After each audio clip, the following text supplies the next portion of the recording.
Good afternoon বন্ধুরা, তোমরা সবাই কেমন আছো? নিশ্চয়ই ভালো আছো, সুস্থ আছো এবং ভালো তো থাকবে। Welcome to my channel Mantu daily ব্লগে। তো আজ হচ্ছে ডেরাপোড়া, আর ডেরাপোড়া করার জন্য যে জিনিসগুলো লাগে সেগুলো আমরা সবাই মিলে গোছাচ্ছি, কারণ বিকেলবেলা আমরা ডেরাপোড়া বুড়ির ঘর তৈরি করব। যার জন্য এই দেখো আমার ছেলে আমাদের সাথে সহযোগিতা করছে, মানে খুব উৎসাহ দিচ্ছে। এখানে আমার দিদি আছে, দিদির ছেলে আছে, আমার ছেলে, তারপরে আর একটা আমার ভাগ্নি বলতে পারো অথবা ভাইজি, সে আছে সাথে। তো আমরা সবাই মিলে, আরও মেম্বার আছে, তো তারা তখন এসে পৌঁছতে পারেনি বলে আমরা নিজেরাই সব কিছু যোগাযন্ত্র করে গুছিয়ে রাখলাম। আর এই যে বাকি মেম্বার যাদের কথা বললাম তারা সবাই চলে এসছে বিকেলবেলা, আর এরা বুড়ির ঘরটা তৈরি করবে নিজেরাই। আমরা খালি দাঁড়িয়ে রয়েছি, দেখছি যে কীভাবে কী করছে না করছে। তো এখানে অনেক লোকও আছে, দাঁড়িয়ে আছে। আর এই বুড়ি ঘর প্রায় কমপ্লিট হয়ে এসছে। আর বুড়ি ঘরটা কমপ্লিট হয়ে যাওয়ার পরে তারপরে আমি আমার ছেলেকে পড়তে দিতে যাবো। ও পড়িয়ে ঠরিয়ে নিয়ে আসার পরে তারপরে ডেরাপোড়াটা, মানে বুড়ি ঘরটা পোড়ানো হবে। তো ফাইনালি আমাদের বুড়ি ঘর তৈরি করা হয়ে গেছে। এরপর আমি আমার ছেলেকে পড়াতে নিয়ে যাব। আর পড়িয়ে নিয়ে আসার পরে এই যে বুড়ির ঘর পোড়ানোর জন্য সবাই চলে এসছে এখানে। আর এই যে বুড়ির ঘর ধরিয়ে দেওয়া হলো। আর এই বুড়ির ঘর ধরিয়ে দেওয়ার মানে বুড়ির ঘরের মধ্যে আলু দেওয়া হয়েছে আলু পোড়ানোর জন্য। আর ওই আলু পোড়াটাকে আবার মাখিয়ে খাওয়া হবে। আর আলু যেহেতু ভালোভাবে পোড়ে না, তবুও দিতে হয়, ছোটোবেলা থেকে মানে জিনিসটাকে আমরা করে এসেছি, তার জন্য ঘরে নিয়ে এসে ওটাকে আবার সেদ্ধ ভালোভাবে করে ওটাকে আলু কাবলি করে খাওয়া হবে। তো এই যে আমাদের বুড়ির ঘর ধরিয়ে দেওয়া হয়েছে, দেখো আগুনটা চলছে। আর খুব যে বিশাল বড় করে যে বুড়ি ঘরটা করা হয়েছে কিন্তু তাও নয়। আর আমার গলার ভয়েস শুনে বুঝতেই পারছো যে আমার শরীরটা এখনও ঠিক হয়নি, ঠান্ডাটা খুব লেগে গেছে। যাই হোক, আবার আগামীকাল দোল আছে, দোল পূর্ণিমাতে দোল খেলতেই হবে। জানি না তখন আরও ঠান্ডা লাগবে, কারণ আবির দিয়ে তো খেলা হয়, রং তো যেহেতু বা খেলি না।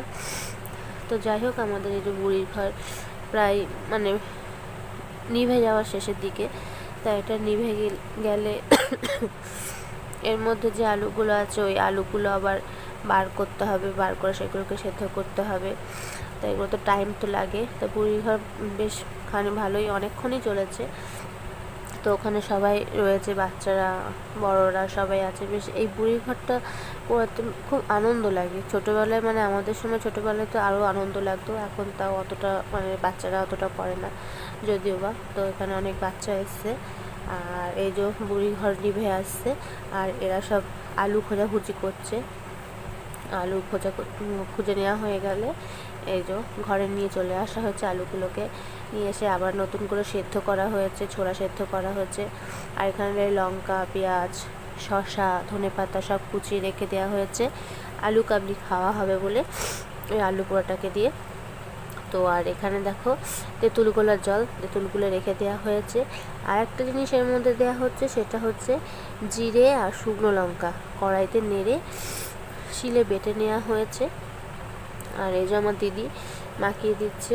তো আলু তো সেদ্ধ করে ছাড়িয়ে পিস পিস করে আলু কাবলির মতন কেটে নিয়ে তার মধ্যে ছোলা সেদ্ধটাও রেখে দিয়েছে। আর দিয়ে মধ্যে নুন, তারপরে শসা, লঙ্কা, ধনেপাতা, পেঁয়াজ সমস্ত কিছু স্টেপ বাই স্টেপ দেবে।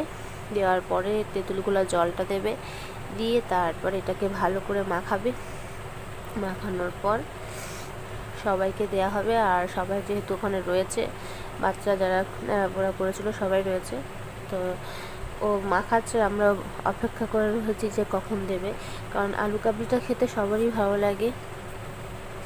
তা ও তাড়াতাড়ি করে বলছে, তাড়াতাড়ি করে তুই মাখালেই খাবো আমরা। তো একটা একটা করে দিচ্ছে। আর ওদিকে তো আমার ছেলে আলু কাবলি খাওয়ার জন্য মানে লাফালাফি করছে যে কখন দেওয়া হবে।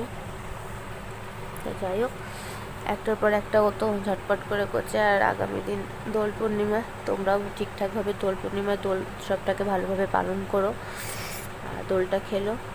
আর এই যে আলু কাবলির মধ্যে মেন জিনিস টক জল, আমি তো মানে প্রথমে ভিডিওটা করে নিয়েছিলাম, পরে কথাটা ভয়েসটা অ্যাড করেছি। তা আমি এখন ভয়েসটা অ্যাড করার সময় এই আলু কাবলি মাখাটা দেখেই আমার জিভে জল চলে আসছে। মনে হচ্ছে যে আরেকবার দিলে ভালো হতো, খেতাম। তা এই জিরে গুঁড়ো আর লঙ্কা দুটোকে ভেজে যে গুঁড়ো করে রেখেছিল সেগুলো সব একসাথে দিয়ে দিল। দেওয়ার পরে এটা মাখাচ্ছে, আর জিভে তো জল চলে আসছে যে কখন প্লেটে পড়বে আর সবাই মিলে আমরা খাবো। তো এটা হাতা দিয়ে দিদি মাখাচ্ছে, কারণ হাতটা দিলে ঘেটে ঘুটে যায় ওর জন্য। তো আমাদের ফাইনালি আলু কাবলি রেডি হয়ে গেছে, আর এই আলু কাবলি তুলে সবাইকে দেওয়া হবে। তো আজকের আমার এই ভিডিওটা মানে ন্যাড়াপোড়ার ভিডিওটা, ব্লগটা যদি ভালো লেগে থাকে তোমাদের, অবশ্যই লাইক করো, কমেন্ট করো, শেয়ার করো, আর এইভাবে আমার পাশে থেকো।